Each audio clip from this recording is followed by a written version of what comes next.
enquêteurs ya moom ci boppam moo nekkoon avocat bi moom maître El Hadji Diouf yëg nga ko ndax.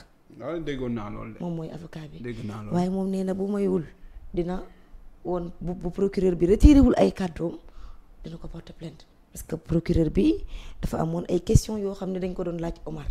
gannaaw bañ ko koy laaj nag mu ni ko bu ko tontu. question yooyu bu ci tontu. léegi nag ci la ko procureur ni ko yow bàyyi show bi ngay def. te li ngay def say moroom. ànduñu ci. moom nag mu daal di jël kàddu yooyu. méttit lu ko ci xolam. ba ni sax bu retiré wul ay kàddoom. dina ko porter plainte. ca loolu baat ak tontu googu moom ak procureur bi. ndax jàppandi nga ni dina amub jeexintal. non ay plainte yooyu du ci am de wax la rek mais plainte man ci am juste que dafa jàpp ni dañ ko minimiser mu des fois nag buñ la wàññee nii ba nga xam ne wàññeeku nga. sa xol day jeex te bu jeexee yooyu nga mën a wax. d'accord. xam nga yow ku ne la ci audience ñu ne la arrêté show bi rek wàññi nañ la. arrêté ce show bi. wàññi nañ la. show ci lan lañ ko daan faral di dégg. show ngay ñàng lu par exemple ñaari mbër buñ jàkkaarloo Balla Gaye Eumeu Sène jàkkaarloo war a def n'est-ce pas seen jàkkaarloo yi ñuy faral def. face to face ñoom ñaar ku nekk def show li ngay wax du am quintessence. du am benn base. déedéet yow waneel ne maa ngi nii ñàng-ñànglu comme moom maître noonu lañ ko xamee moo tax mu ne la bataille médiatique moom moo ci man ci avocat yi. yaay sa combat. mais doo dégg article.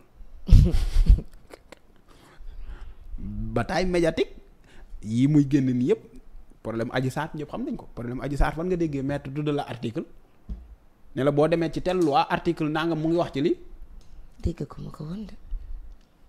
neneen lay waxee def show ak yooyu ni ko ñi di xamee.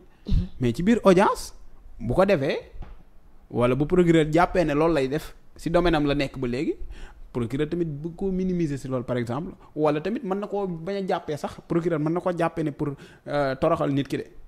mën na gis ne kii dafay show mu ne ko arrêtel sa yi ngay def parce que dañoo nekk si lu sérieux.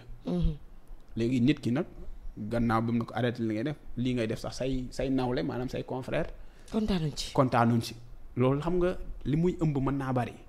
comme lan foofu nit ki mën na am benn sentiment ne wala benn pressentiment ne dañ bëgg wax ne ay confrères am ñoo ko gën a aay.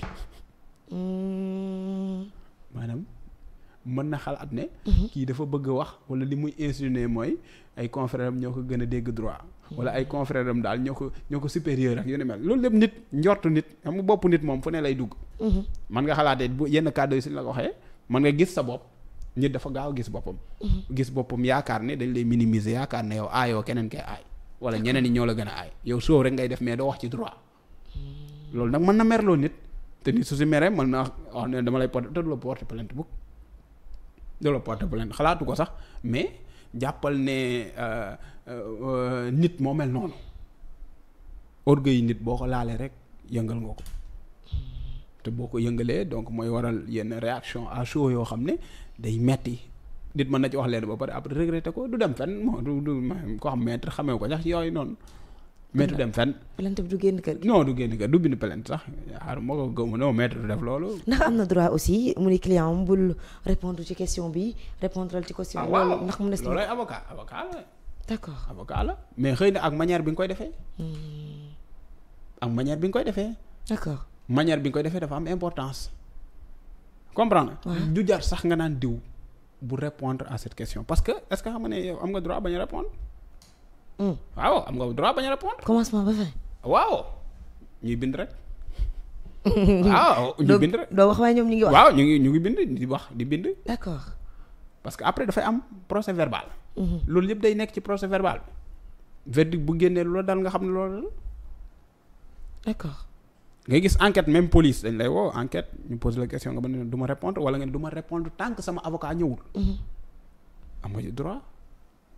est-ce que comprendre léegi tey jii nag maître par exemple bu ne client am bul répondre à cette question donc loolu ci ay prérogatives am la nekk en tant qu'avocat mais procureur ak manière bi mu koy defee ak aussi tamit bu ñu xoolee tout le long du procès ni wala de l'audience ni mu ciy comporté procureur comme moo ko fekkee moom mooy le maître n'est-ce pas des poursuites su ko neexee mu yaakaar ne telle personne show lay def mu wax ko loolu ñoom ñaar la lu tax mu wax ko moom. jokkoor maa jot jokkoor leen amoon na ci sax ba ñu ne dañoo temporiser mbir mi. waaw loolu day neexal mbir mi rek. day neexal mbir mi rek procès bi xam nga gars yi dañuy tiit nag. waaw te maître moom. saal bu mu ne moom noo def mu yëngu moom loolu mënta ñàkk. maître El Hadj Diouf saal bu mu ne moom faaw mu yëngu. mënta ñàkk quoi. ñu jàppal ne rek ni Omar moom tamit.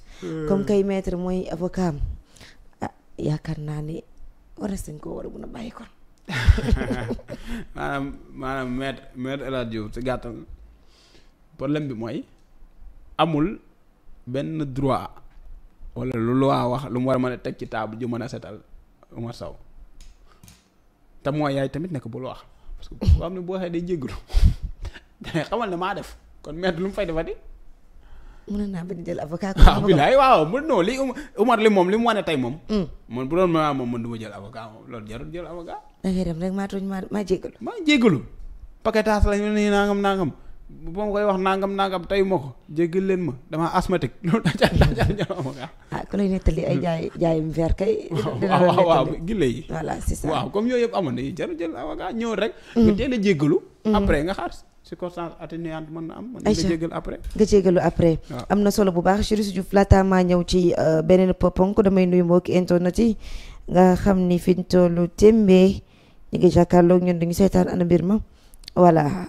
Mor Der Thiam jaajëfal naa la bu baax a baax Bouba Ndiaye jaajëfal naa la yow tamit Jean jaajëfal naa la bu baax a baax Assou Diallo donc ñi abonné gul ci compte Allô Sénégal nañu dem ñu abonné ñi liké wul vidéo bi aussi parce que liké woo leen ngeen dem ngeen liké s'il vous plaît ñu daal di ñëw ci dossier bu Tahirou Sarr bi nga xamante ni Chérif Diouf ñoom waa pool judiciaire financier ñoom ca boppam ña ngay xamle rek ni la tax ñu daal di rejeté li nga xamante ne mooy génnute bu Tahirou Sarr bokk na ca gannaaw rapport bu am solo liggéey bu am solo bi nga xamante ne def na ko ci diggante Tahirou Sarr ak ñam bokkaloon dossier boobu gannaaw aussi Chérif Diouf la nga xamante ne mooy ñañu war a entendre après ñu bokk ca mbir ma moo xam ci banque moo xam nga nekk agent de l'État moo xam nga bokk ci témoins yi nga xamante ne tey jii war a mën a waxtaan ak ñoom wala ñoom war nañ leen a indil loo xamante ne mën na gën a leeralal dossier bi